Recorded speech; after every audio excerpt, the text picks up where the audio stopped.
दक्षिण कश्मीर के शोपियां में आज सुबह आतंकियों और सुरक्षा बलों के बीच मुठभेड़ हो गई। शोपियां के शुक्रू वन में तलाशी के दौरान सुरक्षा बलों ने आतंकियों को घेर कर मार डाला।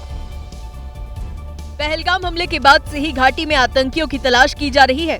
इसी दौरान केरल के शुक्रू वन में लश्कर-ए-तैयबा के आतंकियों से आमना सामना हो गया। सुरक्षा बलों को एक बड़ी कामयाबी मिली है। सुरक्षा बलों का ये कहना है कि इस मुठभेड़ में 3 मिलिटेंटों को मार गिराया गया है।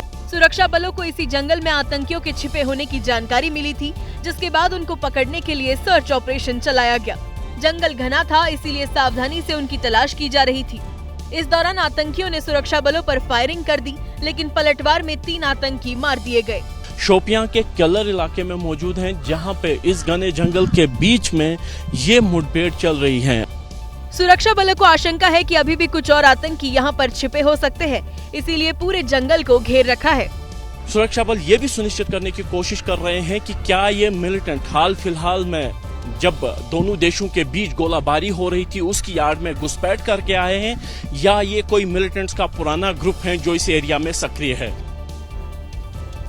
सुबह के वक्त जब आतंकियों के छिपे होने की जानकारी मिली तो उन्हें पकड़ने के लिए ऑपरेशन केलर चलाया गया।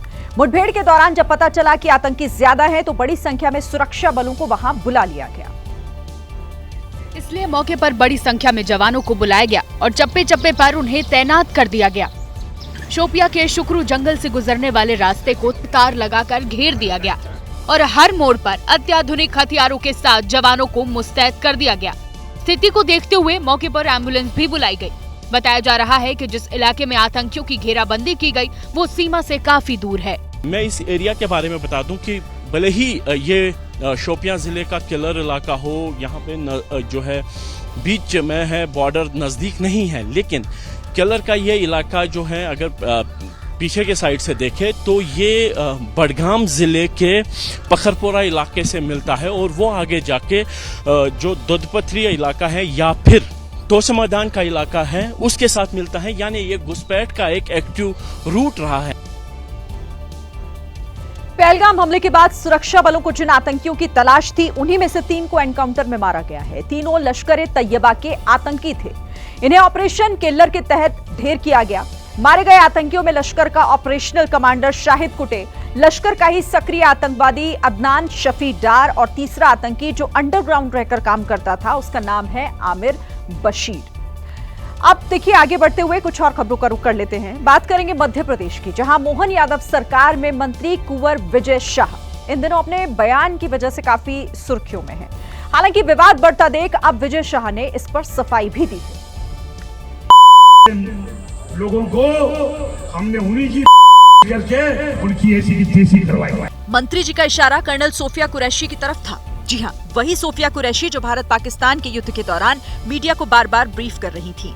दरअसल एक कार्यक्रम के दौरान मंत्री कुंवर विजय शाह ऑपरेशन सिंदूर की सफलता का जिक्र कर रहे थे, लेकिन इसी दौरान उनकी जुबान ऐसी फिसली कि सियासी बवाल मच गया। हमारे मोदी जी समाज के लिए जी रहे, समाज के लिए जान लगा रहे, और जिन्होंने हमारी बेटियों के सिंदूर उजाड़े थे लोगों को हमने उन्हीं की बेच करके उनकी ऐसी की तैसी करवाई। बीजेपी के मंत्री का बयान वायरल हुआ तो आलोचना होने लगी। मध्य प्रदेश के नेता प्रतिपक्ष उमंग सिंगार ने न केवल माफी की मांग की बल्कि बीजेपी को महिला विरोधी भी बता दिया। मैं विजय शाह जी को कहना चाहता हूं कि सेना का अधिकारी हो या सैनिक हो, उसका कोई धर्म नहीं होता। एमपी कांग्रेस ने विजय शाह को उनके बयान पर चौतरफा घेरना शुरू कर दिया। कांग्रेस के प्रवक्ता अब्बास हफीज ने विजय शाह को पार्टी से बर्खास्त करने तक की मांग कर डाली। विजय शाह जी ने जो बयान कर्नल सोफिया कुरैशी के संदर्भ में दिया है वो बेहद आपत्तिजनक है और बदतमीजी और सांप्रदायिकता की सारी हदें पार करने वाला है। आज भारतीय जनता पार्टी को आगे आके विजय शाह जी को मंत्री पद से बर्खास्त करना चाहिए। कांग्रेस और पार्टी के अंदरूनी दबाव के बीच मंत्री जी भी बैकफुट पर आ गए। मेरे भाषण को अलग संदर्भ में ना देखें। अगर जो अलग संदर्भ में देख रहे हैं तो मैं उनसे कहना चाहता हूँ कि वो उस संदर्भ में नहीं है। वो हमारी बहनें हैं और उन्होंने बहुत ताकत से सेना के साथ मिलकर उसको बदले। मंत्री जी की सफाई अपनी जगह है, लेकिन सवाल बीजेपी आलाकमान पर है कि आखिर वो ऐसे बड़बोले मंत्री पर क्या कार्रवाई करने जा रही है।